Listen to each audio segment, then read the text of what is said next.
4 years, a retirement, a return, a federal investigation, a lawsuit, and a resignation after it was first announced, the Mr. McMahon Netflix series is 6 hours long, comprised of over 100 hours of interviews with Vince, his family, and colleagues. The majority of those interviews, including with Vince himself, took place before the Wall Street Journal broke news of the sexual misconduct allegations against McMahon. As a result, there are no new revelations from him directly about those cases, so they won't be featuring in this list. Please go watch my Fall of the McMahons video to get the full story on that, links in the video description below. But there are plenty of other fascinating insights into Vince McMahon as a person, like how being the most ruthless businessman the wrestling industry has ever seen means you never stop working. These are the 10 most shocking revelations from Netflix's Mr. McMahon docuseries. Support WrestleTalk! Get exclusive videos over on our Patreon. Vince admits to hypocrisy.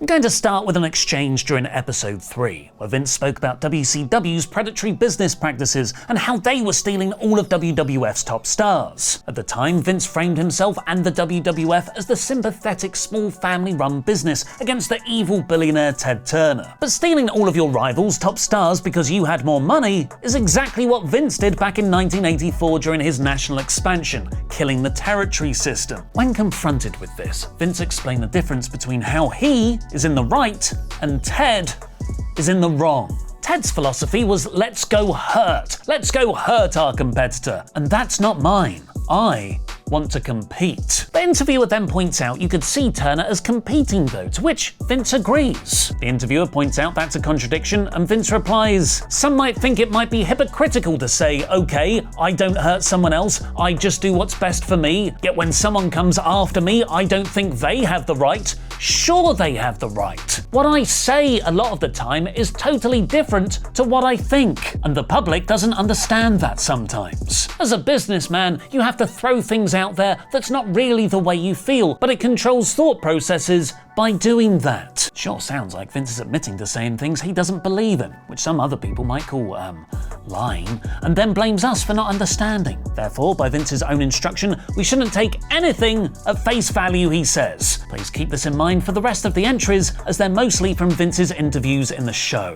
Vince and his father. The start of episode 1 speeds through Vince's childhood, a very unhappy time living in a trailer park with his mother and very abusive stepfather. Then, at the age of 12, his biological father, Vince McMahon Sr., showed up. Vince claims they never spoke about why his dad was missing from the first 12 years of his life. Apparently, they would never play catch or do normal father and son things either. Instead, they'd talk about business. Vince said he thinks his dad wanted him to succeed, but also that sometimes maybe he didn't. He mentioned that when he bought the company from his father, there was tension between them, but as Vince Jr. took over the wrestling world in the early 80s, there was a point where my dad told me he was proud of me. "You're beating all of them. I'm proud of what you've done.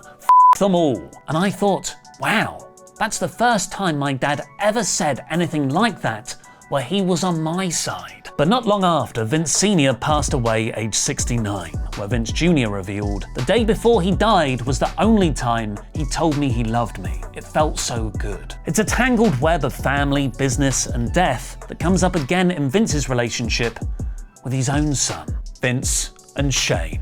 Episode 5 is mostly focused on Vince's relationship with his wife Linda, daughter Stephanie, and son Shane. Stephanie said her dad was easier on her than on Shane, and Shane said his dad was tough on him as a kid and still is today. How tough as a kid, you might ask? Well, Shane recalls wrestling with Vince as a child, who would cheat by grabbing his ribs or pulling his hair to take him down. Vince simply said, "That's what I do, I cheat, and I win." Paul Heyman recalls a time when Vince turned down one of Shane's ideas by saying, "Not while I'm alive. So far a strong, but normalish put down." But then Vince handed Shane a knife and told him to stab him in the chest if he wants the idea that much. "And if you don't do it, then I know you're not man enough to do it, and I have to take that into consideration as well." Or he said, "You can buy me out like I bought out my father, and if I don't get out of the way, be prepared to get rid of me like the way I would have had to get rid of my own father when he wasn't doing things my way at all." In a rare 2001 interview, Vince said he regrets his abusive stepfather died before he could kill him. But there is a recurring theme of patricide and business being a matter of life and death that seems carved into him. Shane admits he expected to be next in line to run WWE. Vince said Shane left because he wanted to take over and they grew apart. Shane says that after his WrestleMania 32 return match, he got a hug from his dad where he told him, "All I've ever wanted is your respect." The Montreal Screwjob. Many wrestlers interviewed speak of Vince as a father figure, so of course, he screws them over too. The most famous example, the Montreal Screwjob, is covered in depth in episode 3 because of course it is. Triple H admits that he was the one to suggest they screw Bret Hart on a phone call with Vince and Shawn Michaels, but Vince was adamant that neither could tell anyone else they knew. They had to tell everyone this was a Vince McMahon call, which sounds like a protective father thing to do. Or maybe it was an assertion of total dominance. While he could have directed for the bell to be rung on Bret backstage, Vince made sure Hart could see him do it. "I wanted to be out at ringside so he would know what happened, and I took back what was mine." But obviously, he didn't like that. Afterwards though, Vince claims he felt like he owed Bret something because of their long relationship. Because from his standpoint, I double-crossed him. From his standpoint there, not Vince's. So he let Bret have a free shot at him backstage, willingly taking a receipt like the unwritten rules of wrestling dictate. I walk over to his locker room, hands down, and Bret hauls off, "Man, he hit me so hard, right in the temple." Ultimately, Vince says, "To this day, I don't regret any of it." Maybe because it led to his Mr. McMahon character and the company's biggest boom period in mainstream popularity. The Mr. McMahon character. Vince revealed he based his Mr. McMahon persona on his favourite wrestler as a kid, Dr. Jerry Graham. Graham was a flamboyant big heel with bleached blonde hair. Teenage Vince dyed his hair to look like him and even copied his strut. Graham took Vince under his wing and one day took him for a joyride, speeding through red lights at intersections. Vince reminisced, "This is grand. Man, I want to live my life like this," i.e. a life without traffic regulations. He took the walk and swagger from Dr. Graham, but the rest, he says, came from the rich people he hated when he was growing up dirt poor. He knew how to get into character because he knew all the things he disliked. But then he contradicts himself again, saying he was so good at a lot of the character traits like cheating, not fighting fair, how to just be an arrogant person that throws his weight around and is a bully, because those were his traits. He finishes claiming, "Performing is easy, being yourself is the more difficult part," and that he shares no traits whatsoever with the Mr. McMahon character. Shane then says Mr. McMahon is an extension of Vince. Stone Cold says it's Vince but turned up. Shawn says there aren't many differences. Bruce Pritchard says the character is Vince, and Hulk Hogan said they're exactly the same person. Vince McMahon still hates Phil Mushnick. A persistent thorn in Vince's side in the 90s was New York Post columnist Phil Mushnick, who frequently reported on scandals in the WWF, like the Jimmy Snuka murder allegations, the Ring Boy scandal, and the steroid trial, at a time when mainstream media didn't really care. Vince felt like this was a conspiracy against him. Phil Mushnick was digging for anything he could possibly dig for. I don't know why he had a vendetta, still does, against our company, against our form of entertainment, against me. I don't know why. Mushnick, who is interviewed in the series, simply replies, "Because he's a dirtbag." On the Ring Boy scandal, Vince dismissed Mushnick's reporting as dirty tactics. Phil Mushnick was trying to build this whole case of how rotten the company was. He didn't care how he did it. He didn't care about whether or not he hurt the people involved on one side or another. Owen Hart's death. Following Bret leaving the WWF after the Montreal Screwjob, Owen Hart chose to stay, where he was given comedy gimmicks like the Blue Blazer, where he portrayed a clumsy oaf despite being one of the best technical wrestlers of his day. Vince said, "The hypothesis that we would do something against Owen because Bret left, all this speaks to Bret's ego.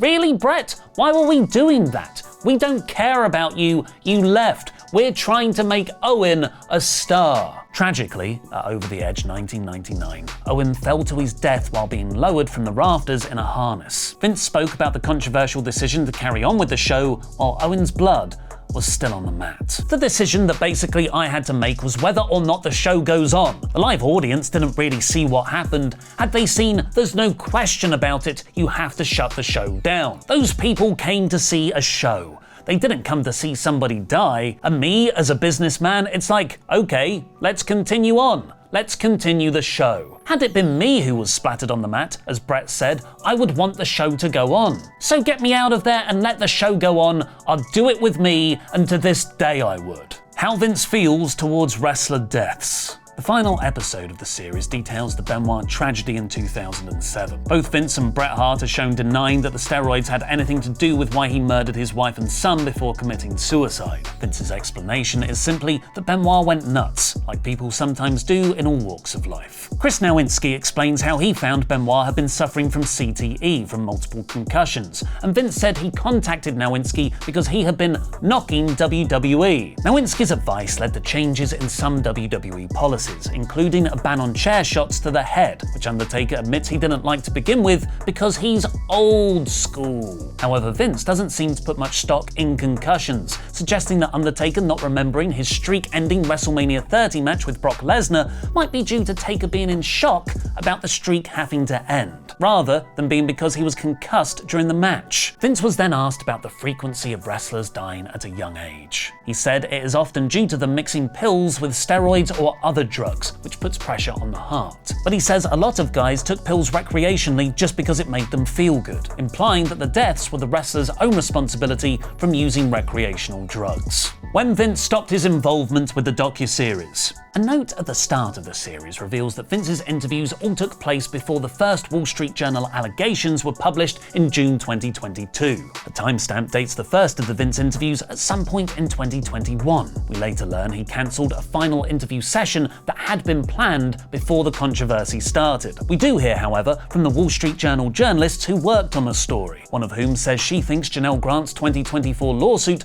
caught WWE by surprise. Not in the docuseries, but from reports around the project. The Wrestling Observer writes that both Vince tried to buy the project from Netflix to squash it, and that TKO owner Ari Emanuel lobbied them to cancel it. Netflix obviously refused. In the weeks before its release, Post Wrestling have revealed Vince also dropped the PR firm that has been managing his image in the wake of Grant's accusations. He released a statement 2 days before the series went live, accusing the docuseries of misrepresenting him with editing tricks, out of context footage, and dated sound bites. Vince on retirement and his legacy. In the final episode, Vince is asked if he'll ever retire. He said no, and that, "I've never understood why people stop growing. Once you stop growing, you die. Go die." Vince announced his retirement from WWE in the wake of the first sexual misconduct allegations in 2022, probably only a year after he made those comments. At the very end of the episode, Vince is asked to describe himself. He admits that doing so is difficult, but has a go, and comes up with this: egomaniac, physical culturist, someone who needs to be challenged every day, sexually active, psychologically challenged, sort of a paradox of paradoxes. Vince spends a lot of the series excusing his on-screen behaviour as just a character that isn't his real self. But at the end, he reflects that people in the wrestling industry often end up blurring the line between reality and fiction, and that he probably does too. Or maybe, like he said when challenged about being offended by WCW stealing his top stars when he did the exact same thing to the territories a decade earlier, he knows exactly what he's doing, using reality and kayfabe, work and shoot as a shield of armour, where you can never be sure of what's right and you can never be sure of what's wrong. If you enjoyed this video, please help support us making content by going to patreon.com/WrestleTalk, where you can get loads of exclusive videos. And for the full history of the McMahon family, click the video on screen right now for the fall of the McMahons.